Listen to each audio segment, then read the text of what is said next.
ఆదికాండము 6వ అధ్యాయము.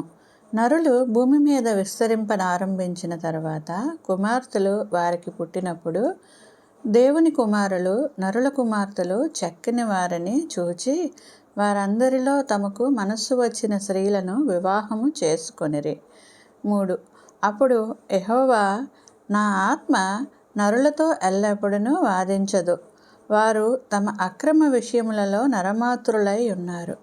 అయినను వారి దినములు 120 ఏండ్లు అగును అనెను. 4వ వచనము. ఆ దినములలో నెఫీలులు అనువారు భూమి మీద ఉండిరి, తరువాతను ఉండిరి.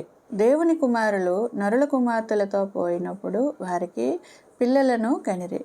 పూర్వకాలమందు పేరు పొందిన శూరులు వీరే. 5.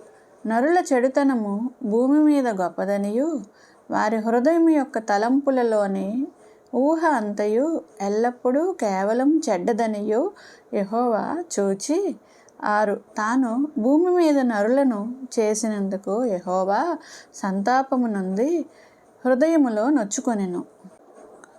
7. అప్పుడు యెహోవా, నేను సృజించిన నరులను, నరులతో కూడా జంతువులను, పురుగులను, ఆకాశ పక్ష్యాదులను భూమి మీద ఉండకుండా తుడిచివేయుదును. ఏలయనగా నేను వారిని సృష్టించినందుకు సంతాపము నొంది ఉన్నాను అనెను. 8. అయితే నోవహు యెహోవా దృష్టి యందు కృప పొందినవాడు అయెను. 9. నోవహు వంశావళి ఇదే. నోవహు నీతిపరుడును తన తరములో నిందారహితుడును అయి ఉండెను.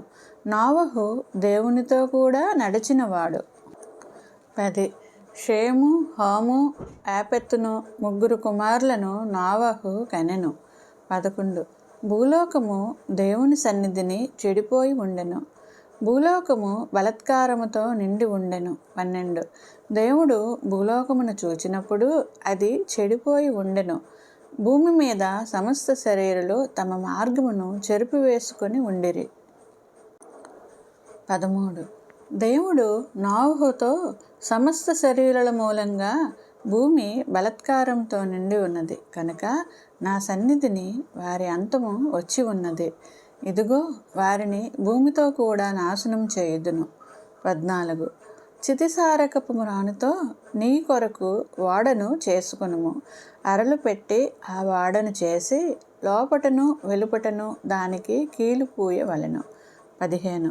నీవు దాని చేయవలసిన విధము ఇది. ఆ ఓడ 300 మూరల పొడుగును, 50 మూరల వెడల్పును, 30 మూరల ఎత్తును కలదై ఉండవలెను. 16. ఆ ఓడకు కిటికీ చేసి పైనుండి మూరెడు క్రిందికి దానికి ముగించవలెను. ఓడ తలుపు దాని ప్రక్కను ఉంచవలెను.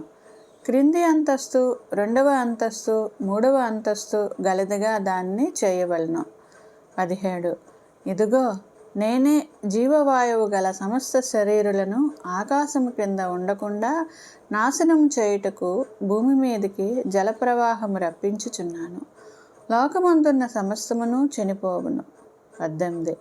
అయితే నీతో నా నిబంధన స్థిరపరచుదును.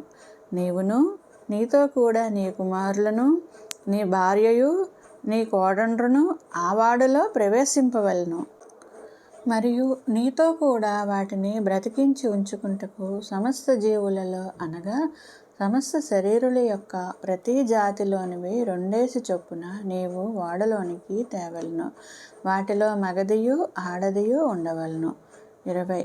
నీవు వాటిని బ్రతికించి ఉంచుకొనుటకై వాటి వాటి జాతుల ప్రకారము పక్షులలోను, వాటి వాటి జాతుల ప్రకారము జంతువులలోను, వాటి వాటి జాతుల ప్రకారము నేలను ప్రాకు వాటన్నింటిలోనూ ప్రతి జాతిలో 2 చొప్పున నీ యొద్దకు అవి వచ్చును. 21. మరియు తినుటకు నానా విధములైన ఆహార పదార్థములను కూర్చుకొని నీ దగ్గర ఉంచుకునుము. అవి నీకును వాటికిను ఆహారమగునని చెప్పెను. 22. నోవహు అట్లు చేసెను. దేవుడు అతనికి ఆజ్ఞాపించిన ప్రకారము యావత్తు చేసెను.